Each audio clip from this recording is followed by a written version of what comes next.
মানায় রৌদ্র। মিলি কত ভালো মেয়ে, শবনমের মতন, শান্ত ধীর স্থির, কি সুন্দর রবীন্দ্রসঙ্গীত গায়, একদম সহি বাঙ্গালান।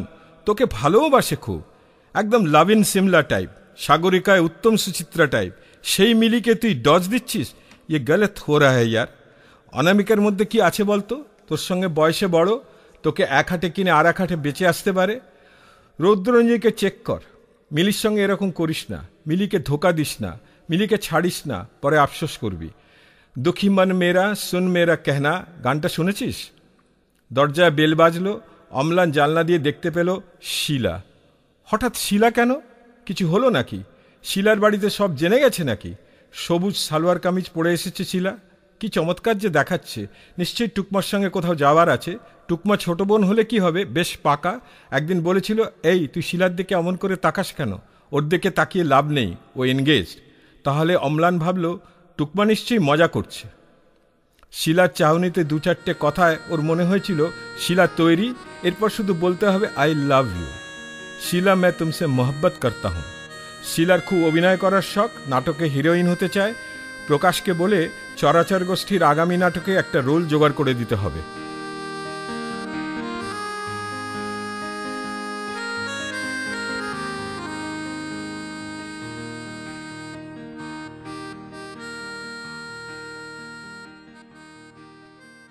প্রকাশ পুরনো কিলার একদম ওপরের সিঁড়িতে বসেছিল প্রকাশ। আজ পরিষ্কার দিন, ঝকঝকে রোদ্দুর, কনকনে হাওয়া ঝাপটা মারছে। ঠান্ড কি মৌসুম দিল্লিতে। মাফলারটা ভালো করে জড়িয়ে নিল প্রকাশ। না, এবার উঠতে হবে, আরও 10 মিনিট থাকা যাক। পুরানা কিলা জায়গাটা খুব ভালো, লোকজনের ভিড় নেই। কচ্ছিত কখনো 2-4টে ট্যুরিস্ট আসে, কিছুক্ষণ দাঁড়িয়ে চলে যায়। এই ধ্বংসস্তূপের মধ্যে একা একা বসে থাকতে ভালো লাগে। মোটামুটি নিজের সঙ্গে কিছু কথা বলা যায়, কিছু ভাবা যায়, মনকে ভাসিয়ে দেওয়া যায়। কলেজে পড়াতে পড়াতে এক এক সময় হাঁপিয়ে ওঠে প্রকাশ। অর্থনীতি বিষয়টা আর কোনোদিনই ভালো লাগেনি, বড্ড নিরস, কাটকাট, খালি পাওনাগণ্ডার হিসেব, কত এলো আর কত গেল। মানুষের কোনো কথা নেই, মানুষের সুখ অসুখের কোনো গল্প নেই, খালি সংখ্যা, খালি কি করা যেতে পারে, করতে গেলে কোথায় রসদ পাওয়া যেতে পারে, আর কি করে যোগান আর চাহিদার মধ্যে একটা তালমেল আনা যেতে পারে। বেকার কা সাবজেক্ট।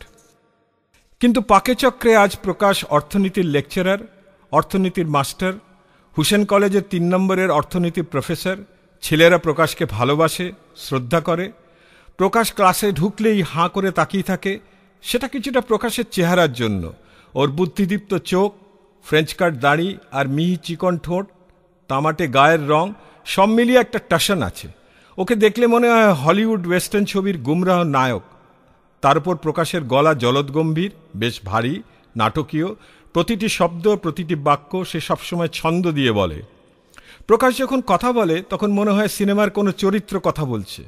আড়ারে মেয়েরা ওকে চিকনা প্রফেসর বলে ডাকে, আর ছেলেরা বলে চিকনা স্যার।